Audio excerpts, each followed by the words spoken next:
المبارک اپنی رحمتیں برکتیں لٹا رہا ہے، رحمتوں کی چھما چھم برسات ہے، مغفرت کے پروانے تقسیم ہو رہے ہیں۔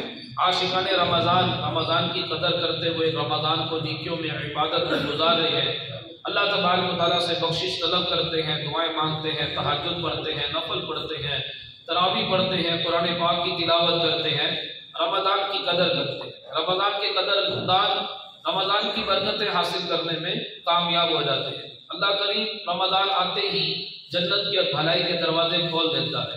افطاری کے وقت 10 لاکھ لوگوں کو جہنم سے آزاد فرماتا ہے، اور جب جمعہ کا دن آتا ہے تو ہر لمحے میں 10 لاکھ لوگوں کو جہنم سے آزادی کا پروانہ ملتا ہے۔ اور یہ وہ لوگ ہوتے ہیں جنہوں نے اپنے اعمال کی بنا پر اپنی ذات پر جہنم کو واجب کر لیا ہوتا ہے۔ اللہ مہربانی فرماتا ہے، انہوں نے تو اپنی ذات پر جہنم واجب کر لی تھی، لیکن اللہ کرم فرماتا ہے جمعہ والے دن ہر لمحے میں 10 لاکھ لوگوں کو جہنم سے آزاد کیا جاتا ہے۔ تو رحمت و برکتوں والا مہینہ، اسی مہینے میں سیدہ فاطمہ الزہرا رضی اللہ تعالیٰ عنہا کا عرس پاک، اور اسی مہینے میں ام المؤمنین سیداتنا حضرت خدیجہ الکبریٰ رضی اللہ تعالیٰ عنہا، مسلمانوں کی ماں، نبی پاک صلی اللہ علیہ وسلم کی پہلی زوجہ رضی اللہ تعالیٰ عنہا کا بھی عرس پاک 10 رمضان المبارک کو آپ کا عرس پاک ہوتا ہے، اور آپ کائنات کی عظیم خاتون میں آپ کا شمار ہوتا ہے۔ حضرت خدیجہ، نام ان کا خدیجہ ہے، الکبریٰ یہ ان کا لقب ہے۔ الکبریٰ کا مطلب عظیم، ہمت، جرت مند، یعنی کہ آپ بہت ہمت والی تھی، بہت جرت مند تھی، تو اس لیے آپ کا لقب الکبریٰ ہے۔ اور کیونکہ آپ سے حضور صلی اللہ علیہ وسلم کی ساری اولاد آپ ہی سے پیدا ہوئی، تو آپ کی کنیت ام قاسم، کہ حضور صلی اللہ علیہ وسلم کے بیٹے آپ سے پیدا ہوئے تھے، تو اس لیے آپ کی جو کنیت تھی وہ ام قاسم۔ تو آپ رضی اللہ تعالیٰ عنہ وہ عظیم خاتون ہیں کہ جنہیں حضور صلی اللہ علیہ وسلم کی زوجہ بننے کا شرف حاصل ہوا۔ حضور صلی اللہ علیہ وسلم کی سب سے پہلی بیوی ہے، اور نبی پاک صلی اللہ علیہ وسلم پر سب سے پہلے ایمان لانے والی ہے، اور سب سے پہلے حضور صلی اللہ علیہ وسلم کی ابتدا میں نماز پڑھنے والی ہے۔ کسی مرد نے حضور کے پیچھے سب سے پہلے نماز نہیں پڑھی، جس نے سب سے پہلے حضور کے پیچھے نماز ادا کی ہے وہ حضرت خدیجہ رضی اللہ تعالیٰ عنہا۔ حضرت خدیجہ رضی اللہ تعالیٰ عنہا وہ خاتون ہے کہ جنہوں نے دنیا ہی میں جنتی پھلوں کو تناول کیا۔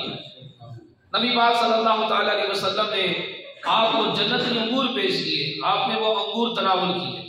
جبرائیل علیہ السلام حضرت خدیجہ کے لیے جنت سے سیب لے کر آئے، آپ نے سیب کو تناول کیا، یعنی کہ آپ کا بہت زیادہ مقام و مرتبہ ہے، اور آپ کی مقام و مرتبے کا بخاری کی اس حدیث سے اندازہ لگایا جا سکتا ہے کہ نبی پاک صلی اللہ تعالیٰ علیہ وسلم جب غار حرا پر عبادت میں مصروف رہتے تھے، غار حرا بہت سے لوگ جو حج عمرے پر گئے انہوں نے اس کی زیارت کی ہوگی، ایک پہاڑ کے اوپر وہ غار ہے، اور اس غار کا حضور صلی اللہ علیہ وسلم نے انتخاب اس لیے کیا تھا کہ اس غار کا جو رخ ہے وہ کعبہ شریف کی طرف ہے۔ تو جب حضور صلی اللہ علیہ وسلم اس غار میں جب عبادت مصروف ہوتے تھے تو غار میں جو سوراخ تھا وہاں سے کعبہ اللہ واضح نظر آتا تھا۔ اب تو وہ بلڈنگیں بن گئی اس لیے نظر نہیں آتا۔ تو نبی پاک صلی اللہ علیہ وسلم اس غار میں عبادت میں مصروف رہتے تھے، اور یہ غار یعنی کہ پہاڑ کے اوپر ہے، ایک جوان بندے کو بھی اگر اس کے اوپر چلنا پڑے تو اب تو سیڑھیاں بنی ہوئی ہیں، اس کے باوجود 2 سے 2.5 گھنٹے لگتے ہیں، لیکن اس وقت تو سیڑھیاں نہیں تھی۔ تو حضرت خدیجہ رضی اللہ تعالیٰ کا نبی پاک صلی اللہ علیہ وسلم کی کیسی خدمت کہ حضور صلی اللہ علیہ وسلم کے لیے کھانا ادھر غار میں لے کر جاتے تھے۔ بخاری کی حدیث ہے کہ جبرائیل علیہ السلام حضور صلی اللہ علیہ وسلم کی بارگاہ میں حاضر ہوئے، اور حضرت خدیجہ ابھی پہاڑ چڑھ رہی تھی، تو حضرت جبرائیل علیہ السلام نے عرض کیا رسول اللہ صلی اللہ علیہ وسلم یہ دیکھیے کہ حضرت خدیجہ آپ کی بارگاہ میں حاضر ہو رہی ہے، اور ان کے پاس کھانے کا سامان ہے جو آپ کی خدمت میں پیش کرنے کے لیے یہ حاضر خدمت ہو رہی ہے۔ میں اس لیے آیا ہوں کہ اللہ تبارک و تعالیٰ نے مجھے بھیجا ہے کہ یا رسول اللہ جب خدیجہ آپ کے پاس آئے تو رب فرما رہا ہے کہ خدیجہ کو میرا سلام دے، رہتی فرش پر ہے لیکن سلام عرش سے آ رہا ہے۔ شان و عظمت دیکھیں کتنی ہے کہ رب فرما رہا ہے کہ اے حبیب جب آپ کی زوجہ کے پاس ہے تو